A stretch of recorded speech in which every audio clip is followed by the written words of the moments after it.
नमस्कार प्यारे बच्चों, आज हमारी बेसिक टू कंप्लीट की 12वीं क्लास है और सिंप्लीफिकेशन का पार्ट नंबर 3। देखो, सबसे पहले तो मैं आपको बताता हूं कि इस तरह के क्वेश्चन आते हैं कि इसमें एक एक क्या होगा, इकाई का अंक क्या होगा। इकाई का अंक पूछते हैं, इकाई का अंक, ये क्वेश्चन बहुत एग्जाम में आता है। तो इकाई का अंक कैसे करेंगे हम? जैसे क्वेश्चन आ गया 473 गुणा 474 गुणा 476 गुणा 477। जब इनको आपस में मल्टीप्लाई करेंगे तो इसमें इकाई का अंक क्या होगा? तो जब भी हम गुणा करते हैं, जैसे मान लो 13 को 14 से गुणा करते हैं तो 4 तिया 12, 4 एकम 4 और 1 5, 1 तो यहाँ काटा मारते हैं, ठीक है। तो 1 तिया 3, जैसे ऐसे इनको जब गुणा करेंगे तो जो इकाई का अंक ये होता है, इसके नीचे हमेशा काटा लगता है। तो मोटी बात यह है, इकाई का मतलब होता है कि केवल इकाई के अंकों को ही गुणा करना है। जैसे गुणा कैसे करेंगे? 3 चौका 12 का 2, 2 को 6 से करेंगे 6 दूनी 12 का 2, फिर 2 को 7 से करेंगे 7 दूनी 14 का 4, फिर 4 को 8 से करेंगे 8 चौका 32 का 2। तो मोटी बात यह है कि इकाई का सिंगल जो डिजिट है, इकाई का जो अंक है, केवल इनको गुणा करके देखेंगे लास्ट में इकाई का अंक क्या आता है। तो इस पूरी संख्या को आपस में मल्टीप्लाई करेंगे। तो ये 3 अंकों की है, 4 की, 5 की, तो हमेशा इकाई का अंक गुणा करेंगे और इस सारे के गुणनफल में इकाई का अंक 2 आएगा। अब एक तो ये देखो कि आप 5 को कितनी बार भी गुणा करोगे, 5 की पावर से 3 अंकों में, 4 अंकों में 5 को कितनी बार गुणा करोगे तो हमेशा इकाई का अंक 5 रहेगा। 6 को कितनी बार भी गुणा करोगे, 7 8, कितनी बड़ी से बड़ी संख्या से गुणा करोगे तो हमेशा 6 रहेगा। 1 को कितनी बार गुणा करोगे, पावर चाहे कुछ भी हो, कितनी बड़ी पावर हो, हमेशा 1 को 1 ही रहेगा। और 0 को कितनी बार गुणा करो, 0 रहेगा। तो यदि इकाई के स्थान पर 0 आए, 1 आए, 5 आए और 6 आए और घात का मान चाहे कुछ भी हो, घात कुछ भी हो, हमेशा इकाई के स्थान पर वही अंक रहता है। 5 है तो 5 ही रहेगा, 6 है तो 6 रहेगा। अब जैसे मान लो बड़ी संख्या लिख दी मैंने, मैं कहूं कि 376 की पावर 173 में इकाई का अंक क्या है, सिंगल डिजिट इकाई का अंक या एक एक क्या है। अब सुनो, तुम्हें यह देखना है कि यहां इकाई का स्थान पे क्या अंक है, 6। तो इसको कितनी बार भी गुणा करोगे, इकाई का अंक 6 है तो 6 को कितनी बार गुणा करेंगे तो 6 ही रहना है। तो इसका आंसर बगैर सोचे समझे ही 6 देना है।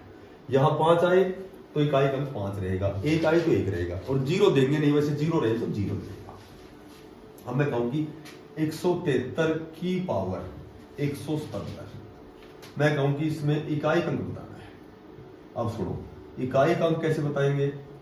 इसका एक मेथड होता है, नॉर्मल सा मेथड बताता हूं, तुम्हें ये याद रखना है, आराम आराम से बताता हूं कि जो यहां पावर है, घात है, इसमें आपको 4 का भाग देना है।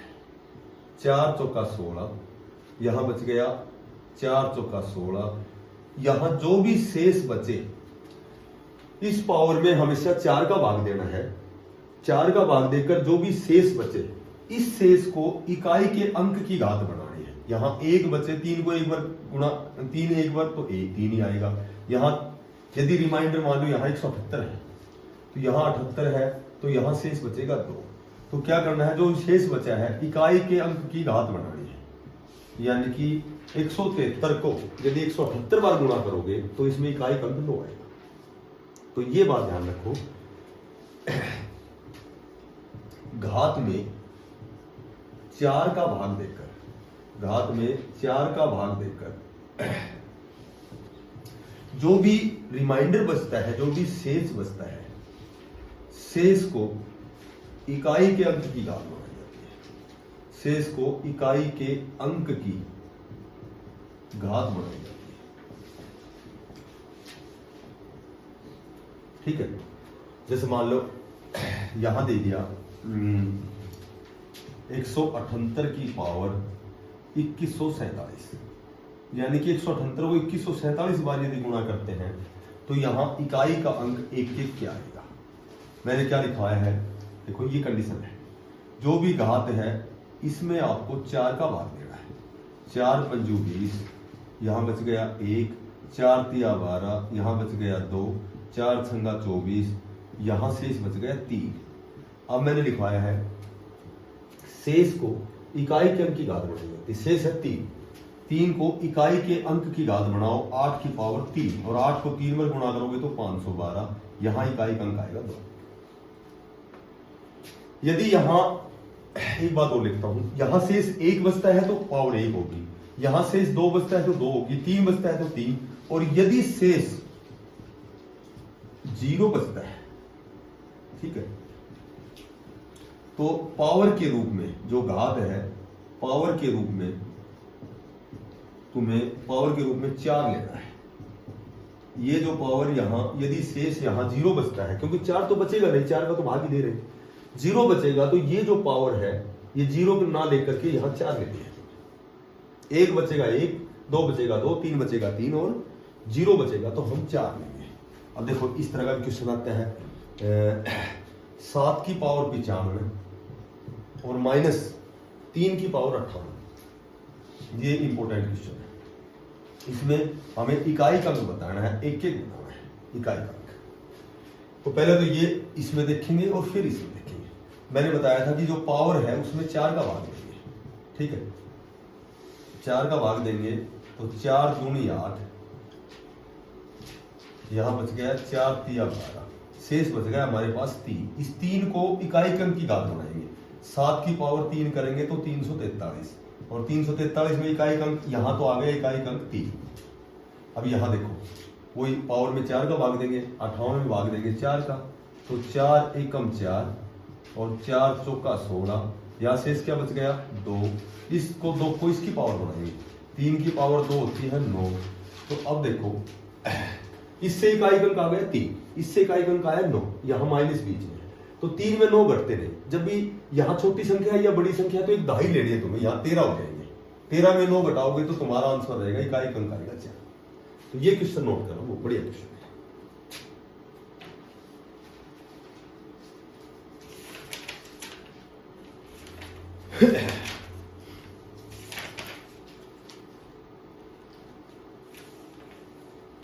ठीक है,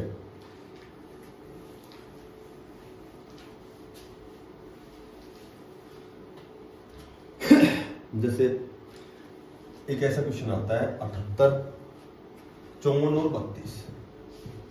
इसमें क्या पूछेंगे भाई, इसका स्थानीय मान बताओ। स्थानीय मान पूछेंगे, स्थानीय मान को फेस वैल्यू बोलते हैं, फेस मान बोलते हैं, ये दोनों एक ही बात है, ठीक है। या फिर कहेंगे कि अंकित मान बताओ, इसका किसी भी अंक का अंकित मान, या फिर पूछेंगे कि किसी का लोकल मान बताओ। ये अलग अलग बातें हैं, लोकल मान। तो सबसे पहले तो मैं अंकित मान बताता हूं कि अंकित मान हमेशा रियल वैल्यू होती है, जो वास्तविक मान होता है वो हमेशा अंकित मान होता है। 2 का अंकित मान 2 ही रहेगा, 3 का 3, 7 का 7, 5 का 5, 8 का 8। अंकित मान तो रियल जो वैल्यू होती है, वास्तविक जो उसका मान होता है वो अंकित मान होता है। केवल एक अंक अंकित मान वही सेम होता है। स्थानीय मान में राइट साइड से शुरू करेंगे, जो इकाई का अंक है। अब 2 का स्थानीय मान पूछे तो 2 ही रहेगा, ये तो एज इट इज आएगा। 3 का स्थानीय मान, ये दोनों एक ही बात है, स्थानीय मान और फेस मान, ये दोनों एक ही बात। तो राइट साइड में जितने अंक है उतनी जीरो आएगी राइट साइड में। जैसे 3 का स्थानीय मान 3, इधर 1 अंक है तो 1 जीरो। 4 का स्थानीय मान 4 से इधर 2 अंक है तो 2 जीरो। 5 का स्थानीय मान 5 से इधर राइट साइड में 3 अंक है तो 3 जीरो। इसी तरह 8 में 4 जीरो, 7 में 5 जीरो। ये स्थानीय मान हो गया और ये ही इसका फेस मान हो गया।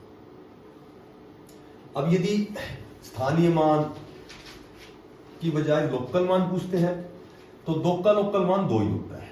3 का लोकल मान पूछा जाए तो 32 हो गया, राइट साइड वाली संख्या लिखनी है। 4 का लोकल मान पूछे तो 432 हो गया। मैं कहूं कि 8 का लोकल मान बताओ तो 8 से राइट साइड में जो भी अंक है वो एज इट इज लिख दो। 8 का लोकल मान हो गया 85,432। 7 का लोकल मान ये पूरी संख्या हो गई। अब चूंकि इतने नॉर्मल क्वेश्चन देने बंद करते हैं, अब क्या करते हैं कि ये पॉइंट लगा देते हैं। अब पॉइंट लगा के ये पॉइंट लगा दिया और कहेंगे कि इसका फेस मान बताओ, इसका स्थानीय मान किसका, कोई किसी भी अंक का। जैसे मैं कहूं कि ये 785 तो पूरे रुपए है, इसका मतलब हो गया ये 432 पैसे। तो स्थानीय मान इधर वाला अंक का पूछे, इधर वाला का पूछे तो मैंने बता दिया 5 का तो 5 हो गया, 8 का 80 हो गया क्योंकि 8 से इधर एक अंक है और 7 का 2 अंक है तो ये 700। ये तो मैंने बता दिया। अब पॉइंट का कैसे बताओगे? यदि कभी भी 4 का फेस वैल्यू पूछे, फेस वैल्यू पूछे 4 की, तो 4 की तो 4 ही देंगे। अब इसमें उल्टा चलेगा, इसमें राइट साइड में हम देख लेते और इसमें 4 का 4 रहेगा। अब यदि 3 का पूछा जाए, 3 की फेस वैल्यू बताओ, तो 3 से इधर देखने कितने अंक हैं? 10, ये तो पूरे रूप है, इनको छोड़ दो। 3 से इधर एक ही अंक है, तो ये आ जाएगा। 2 का स्थानीय मान पूछा जाए तो 2 से इसमें दशमलव के इधर तो ये लेफ्ट में देखा जाता है और पूरे रुपए उनमें राइट में देखा जाता है। अब 2 का स्थानीय मान पूछा गया है, यहाँ दशमलव है, तो दशमलव से इधर यानी कि 2 से इधर कितने अंक बच गए? 1 2, तो मोटी बात है 2 अंक है तो नीचे 2 जीरो करनी है, और यदि 3 से इधर 1 अंक है तो 1 जीरो करनी है। ये दशमलव वाला याद रखना। ये हालांकि आता है ये इसमें एस टेट में, सी टेट में, इस तरह के जो एग्जाम होते हैं उनमें दशमलव से स्थानीय मान पूछते हैं। एसएससी में, सीजीएल, सीपीओ में तो 4 का स्थानीय मान 4 रहेगा।